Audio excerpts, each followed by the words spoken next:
Welcome to today's episode of Conversations with Karen and Kat. I'm Karen Scott Greene. And I'm Kat Hardrick. And we are joined here today by these very lovely, beautiful faces. Because Kat and I were interested in hearing from young people about what is motivating them during this 2024 election cycle, and what's going to bring them to the polls. So I have to give a little disclosure. The Matthew Greene, you're going to see Greene there. That is my child. He is a junior at Savannah State University down in Savannah. We're also joined by Kierra, and Kierra is a sophomore at a local college here, and I'll let her say if she wants to say. And then Nandi is also a student at a local university in Central Florida. And Laniyah is a recent graduate from Alabama University. Alabama, it's University of Alabama, right? Yes, ma'am. The University of Alabama Roll Tide. All right. Oh. We're not going to hold that against you. We're not. Nandi, let me ask you first. What's motivating you, or what's going to motivate you to come out in November to vote? And you don't have to tell me how you vote. Just like, what are the issues, or is there any one particular issue that's really motivating you to come out and vote this cycle? So I would say the all around not being able to really know what Project 2025 stands for, and knowing that it undermines women and women's rights alone. My whole mission is to empower women and to continue to bring women out of places where they feel stuck. And Project 2025 does exactly that. It puts you back in that place of where you're feeling stuck. Wow, so powerful. And what are some of the things specifically with that, if you can identify and share with specifically what's taking us back? Because it's a loose term. I think a lot of us know in our hearts what that means, but I would like to really explain that to people who may not understand what taking us back means. So I want to start off with reproductive rights as one. Not only, it's basically him saying that your body is not yours anymore. It's him taking away everything that women stand for. Everything, the suffrage movement alone worked so hard to get us across. I mean, Project 2025 takes it away. I hope that answered the question for you. Yeah. So the agenda in 2025 that talks about reproductive rights is what's concerning you and motivating you to come out and vote. Because my body is mine. I worked hard to say that my body is my own. And so I'm not orange Cheeto come and take that away from me. Sorry. No, that's I said you didn't have to say how you were going to vote, but I understand how that motivates you. I do see that you have on a Miss.RuthsAngels t-shirt. Can you talk a little bit about that? So our whole mission is to empower women. As a sexual assault survivor myself, I work hard to bring women back to themselves holistically. I start off small with tangible acts of kindness. We do toiletry drives, we do food drives, and right now I'm partnered with a domestic violence shelter up here in Fort Pierce, where we are currently doing toiletry drives with students that are. I'm sorry. Your sound's going in and out. Can you hear me? Now we can. Okay. And our goal is to establish a safe, supportive place for women. Okay.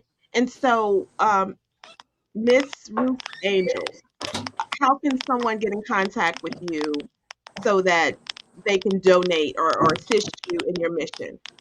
So I send them directly to our Instagram page. You can also find us on. Wait a minute, let me get that from you again, because we've got some background noise. And Kierra, that might be you. Is it? Put your phones on mute. Let me. Okay, I'm good. I Yeah. muted it. Okay, all right. And don't let me forget that I've muted her, because I might ask her to start talking. Okay. It was giving us some background noise, but how can someone get in contact with Miss Ruth's Angels if they want to be able to donate? So they can follow Yes. on Instagram, or they can get in contact with me directly through our website. I have a little box where you can sign up here with us. We're always looking for more volunteers. That's what I need more than anything. Money is a plus, but if you could come and give me your time, oh my goodness, that I would be so grateful, because right now it's usually my mom and I, my auntie comes out, a few friends come out, but the time is mostly needed more than anything. So yes, contact me through Instagram, email me, call me. And what is your Instagram page? My Instagram is Miss.RuthsAngels. And that's MS or MISS? ISS.RuthsAngels. All right. Can you share with us how you came up with the name of Ruth Angels, Of if possible, or no? My middle name is Ruth, after my great grandmother. And my great grandmother, she literally is my whole world. She grew my hair from nothing. Like, so me and her, and when she passed away, you know, it hurt a lot. And I just wanted that connection to her. So Miss Ruth's Angels is my grandma and me working together to change the world, essentially. I know that's right. I love that. I absolutely love that. And so now we're going to ask Laniyah, what is motivating you to vote So, in this election? hello everyone. I'm Laniyah. I am a recent graduate from the University of Alabama, as I stated before. Um, Being that I just recently graduated, I'm not into politics that much, to be honest. But what I've seen through social media and the news, I definitely think that what's motivating me to vote is the student debt, which is Mm. a big thing. I have a lot of friends, especially at a big school like mine where the tuition can be a big lump sum. Um, Definitely student loans would definitely help, as well as the cost of living. So now that I'm out of school, I'm moving on to a new chapter in my life, into adulthood. I'm actually getting to see how the cost of living affects people. And I definitely think, with voting, that should be taken into consideration because it's very hard out here. I definitely understand, single moms or single parents in general who have to, navigate through this Mhm. world and still show up and still, think of other things that life just brings on top of having to pay bills and having to go to the grocery store and spend so much money just to have food on the table. So Definitely. Yes. economics is what's bringing you will bring you to the ballot. Um, so what do you want to hear? What do you want to hear from the candidates this during this these next few months to address what you're concerned about? Essentially, I want them to address, like I said, student loans. So it should be Mhm. some type of programs to help students that are in need, because again, there's students that have to work to pay tuition and still may even have to work to live because they may not be on scholarship to, have dormitories or things of that nature, or have their Yeah. apartment or living situation paid for. So I feel like it can become overwhelming with all of these things when you're just trying to reach a goal to even get to your career. Do you want Yeah. to see student loan forgiveness? Definitely. Okay. That's a big one. Student loan forgiveness. And I think that was a conversation before. Like I said, I'm not really that educated. I just, see what I see. But I believe there was something about student loan forgiveness, but I don't know if it actually, was effective. And so there were a couple of rounds of student loan forgiveness. And just to be candid, I was a recipient of Joseph R. Biden's student Mm. loan forgiveness back last year in October, Congrats. and I had student loans from undergrad, law school, and my graduate degree that ballooned over paying them for over almost 30 years. Mm-hmm. Um, I still had over $300,000 worth of student loan debt. I didn't borrow that much, but that's how much it had ballooned because Mm-hmm. I wasn't, I couldn't even afford the minimum basic payment to cover interest. So I had income sensitive repayments. So to get $300,000 of debt just wiped out made Mm-hmm. such a huge difference, Mm-hmm. in my credit report, number one. But That. so my debt to income ratio is now, debt to income ratio is higher, and also my debt load is low. And I mean, just like the young lady said, how it impacts not only just paying that one student loan, but it also impacts your quality of life with other things. You can't afford to pay your rent or grocery stores or going to get medication. And if you do have a family, how are you going to take care of those young ones? Because, you're doing the right thing by trying to improve yourself, but why is college so expensive in the Expensive. first place? And Yeah. then we don't even get jobs to even substantiate the careers and the degrees that we have. I mean, let's face it, how many people actually have degrees that they're working in? Exactly. Me. But anyway, so that part. But Right. and so economics is definitely going to be bringing people to the polls. We're hearing people talk about the cost of living is higher.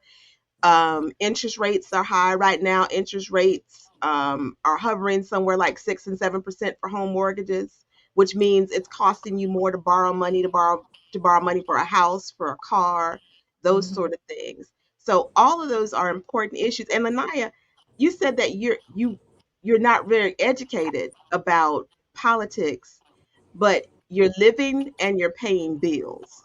You Hmm. know, Yes. you know what's impacting your pocketbook, right? Yes. So I challenge you to relanguage that, Okay. Right. because you know what impacts you. You know what impacts your bottom line. And if you've been out looking for housing, you now understand and see how expensive it is. So you have a lot more knowledge than you think you do. So give yourself a little bit of credit. Thank Facts. you. Facts. Yes. And Yeah. Kiara, you gonna show us your pretty face? Yeah, I might as well. All right.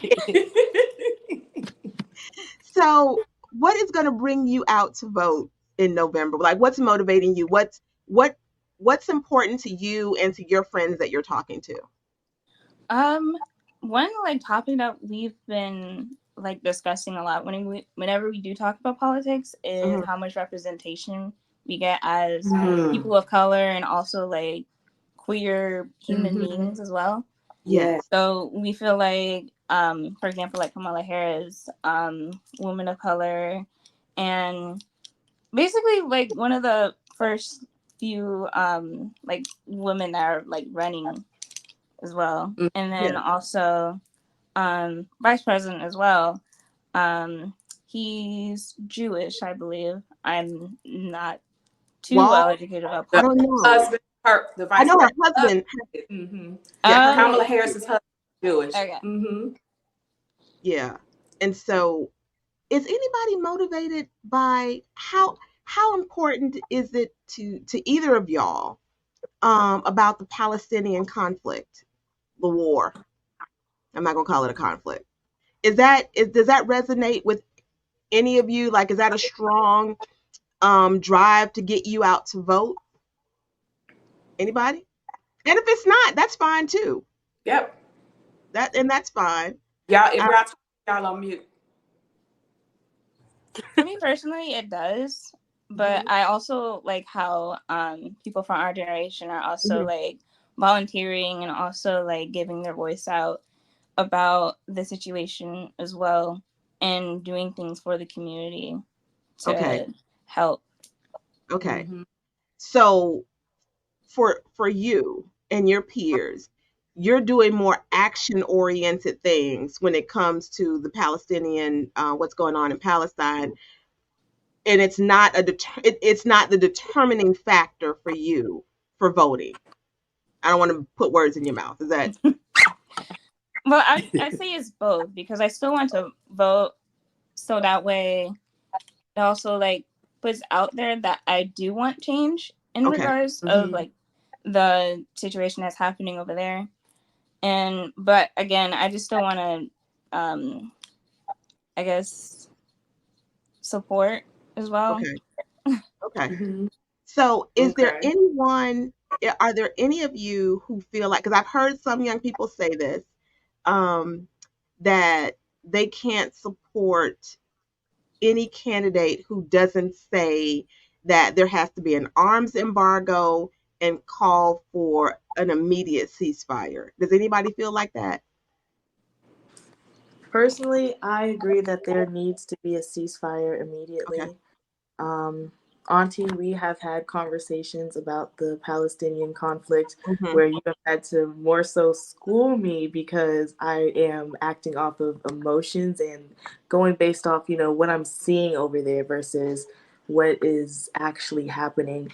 But nonetheless, there needs to be a ceasefire because there's no reason for the suffering that is happening. Those children alone are suffering, and it sucks that I can say that there are churches up here in Port St. Lucie where they are pro-Israel and they're loud and they're so proud about their and like boasting about it. It's like Hmm. you're boastful about people dying. Do you realize that? And I don't Hmm. know. There needs to be a Mhm. ceasefire. Yeah. Yeah. And Yeah. Sir Matthew Greene, what is motivating you this November to go out and vote? Because I know you're going to vote. I am so glad you asked. Uh, Well, for me, I'm more environmental oriented because that's my major, of course, environmental science. Hmm. Um, During Donald Trump's first presidency, he undid a lot of the policies that Obama had put on gas regulations Hmm. and emissions, which have actually sped up some global warming and other environmental issues. wow. Ooh. Yes, and then he also plans to create gas and oil drilling on native land and near uh, monuments as well. Mm. So not only does that affect the environment, that also affects the communities around those areas as well. So Okay. I feel like I Kamala, didn't know that. I yeah, didn't know. yeah, I've And, actually learned about it in one of my environmental science classes mhm. earlier this year. Okay. He's planning on digging in naval tribal land. Exactly. Yes, and also in near communities as well. Of course, communities that look like us. Right. Communities of color. I mean, Hmm. that all is shocking to me, but even more so, like tribal land. I can't even let that go. Like, Seems like it should be sacred places, right? Yeah. yes. Like, how is that even But on the table? if you would go have a campaign stop at Arlington National Cemetery, I'm just Mm. anyway.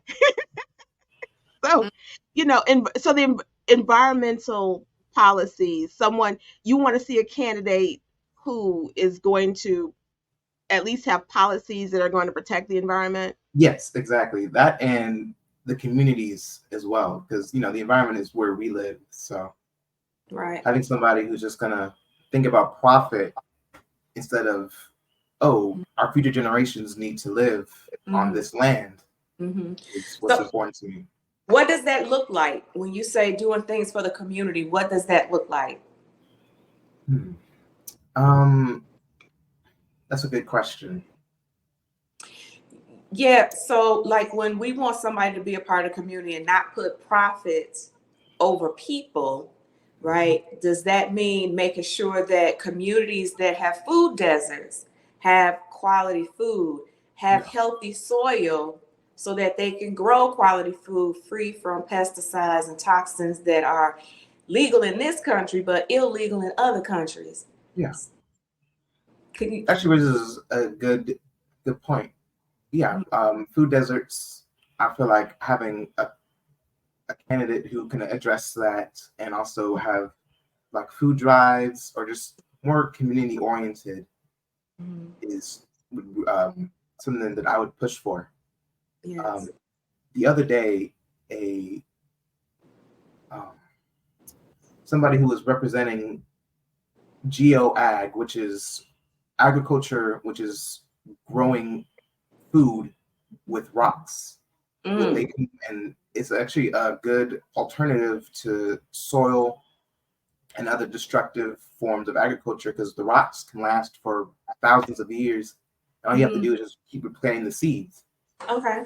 And I think if a candidate can push something like that, geoag, or other alternative methods like fuel sources, like electrical energy, water, hydropower, I feel like that could be something that's more community oriented as well. So you want to hear from a candidate who is talking about some environmental policies that'll actually help the community. Exactly. I And happen to know sustainability. that you've done some work in environmental justice. Yes. Are you wanting to hear from candidates who talk about environmental justice and some environmental inequities when it comes to communities of color? Yes. I was actually working at a nonprofit in Atlanta over the summer. Shout out to West Atlanta Watershed Alliance. All right. Yeah. So they're located in a historically Black community, and they're in it's one of the last like untouched woodland areas in Atlanta, over 100 years not developed on. But this community has problems with the government mistreating their water, mistreating waste. They try to have a power plant that would uh, what's the word? Generate. Generate harmful chemicals for the Okay. community. So they fought tooth and nail to make sure nothing has happened to their community, which is very commendable. But I want something like that for every community. Just a voice who can say, "Hey, we don't want this to hurt our community, hurt the people who live here." I Yes. I love that. So I'm hearing some very I'm really jazzed that like these young folks are caring about some very big topics, Yes. environmental and it's young black people who are talking about the environment. They're talking about Palestine. They're talking about homelessness and you LGBTQ know community, rights for your own body, rights for who you want to love and how to live. eliminating student debt. Yes. These Yes. and I just want to say to all of you, like these are big topics, and these are topics that are bringing um like full grown adults, 30s, 40s, 50s, and up to the polls. So you guys are like really plugged in. I know all of you were saying that I'm not really that political, but if you're living every day and you're living in this country, particularly if you are black and of color in this country, Mm-hmm. you may not call yourself political, Right. but politics is involved in everything that you do, Right. literally Right. everything that you do. You know, Absolutely. Laniyah, can I ask you, now that you've graduated college, what are you doing, ma'am? I'm currently working with my mother as the director of Passionate Care Services, which is an adult agency, an adult day training center where we provide services to people with disabilities and special needs. Wow. Okay. So I unfortunately my degree does not match that. So I do fall into the category where I don't have a job that matches my degree, but it's okay. I hope to learn a lot from this position and hopefully, like I said, to go back and tie into with politics and going out to vote, I hope that whoever you guys decide to vote for, you also keep in mind to vote for the people who don't have a voice, because again, we do care for the people who don't have a voice. We are the providers to people who don't have a voice. Some of them are nonverbal, some of them cannot speak for themselves, and it's important to go out and vote for them as well. That Amen. is so true. And let me also say too, that for those of us who have family members or loved ones who may have a disability or who may learn differently, that that politics plays a part in that too. Because Mm-hmm. deciding like who qualifies for services, who qualifies for disability, those could change. Those kind of things could change depending upon who's in office. So you need candidates who are open and responsive to listen to their constituency about what the needs are, because it was parents who advocated for things like the now waiver to be able to get Medicaid services for their young adults that they were caring for, to be able to pay for things like respite care or full time or daycare for um, their They adult family members who needed to go to daycare while they have to go to work. That's right. Because if That's there weren't services like Passionate Care, who are paid largely by like Medicaid, mm-hmm. these persons would be either at home or they would be housed in state facilities. So Mm-hmm. services like Passionate Care, which is paid for oftentimes by Medicaid and Medicaid services, that is money that's coming from the federal government. So even things like that are important, and to understand that it was because parents lobbied for things like the now waiver to be able to pay for these types of services. So That's that right. was important. And sis, I didn't mean to cut you off. Were you about to say something, Kat? No, girl, I'm in 1000% agreement with you because I know people who, because of certain cuts, lost those services because they were caring for their aging parent, whether it was dementia, Alzheimer's, and all these other things. So it is very, very important for us to keep our feet to the ground and doing the work. You can't let up. You cannot let up, because when we let people get into office, and listen, the presidential race is very important. We also need to be looking at the people in Congress who help write these bills. These are the people that it actually goes back and forth with, from the House to the representatives, and go back and forth before it even gets to the president. And the president could veto it. So it's just different things that need to happen. So we need to look at people not only just in the White Office, the Oval Office, but everybody that's in Congress that's in The Congress as well, right? White House, the Oval Freudian Office. slip. Well, it's a black job these days. Right, right. So, So but yeah. usually my good sis Kat will ask this question, but I'm going to, you know what, Kat, I'm going to go ahead and let you ask your question. Go ahead Yeah, and no, ask it's the look, question. it's the Conversations with Kierra C platform. We definitely love to know about mental health. And you guys are fighters, y'all are the young, y'all are the futures of tomorrow. So what is it that each and every one of you do? What is your mental health practice to manage school and work and your social life? What do you do to make sure you pour into yourself? And I'll start with Kierra. Yep, you said it right. Thank you. Um, what I normally like to do is I try to take one day where I don't have work and I don't have school, and I would either go to a park or go to like a small business and just look around there, maybe buy Mm-hmm. something. But Mm-hmm. what I see as like mental health is more taking time for yourself so you can catch up with you, because you got to put you first. Amen. That's right. I love it. Nandi? Non? I'm here. I apologize. That's For okay. me, I spend a lot of my time in the gym, Going to the gym definitely helps alleviate like stress if I'm ever worried from either school, from work, from working on Miss.RuthsAngels. Regardless of what it is, I will go to the gym, pump some iron, and I'm usually good to go after that. I Nice. know that's right. Take me with you, girl. I need something. Go right Here now. we go, sis. Miss Robinson. I would say mine is definitely the beach. I'm currently here right now, actually. Mine is definitely the beach because I feel like it's somewhere you can just relax, just listen to the ocean sounds, get a little peace, step away from just work conversation or any conversations that are just stressing you out, and you can just come and relax.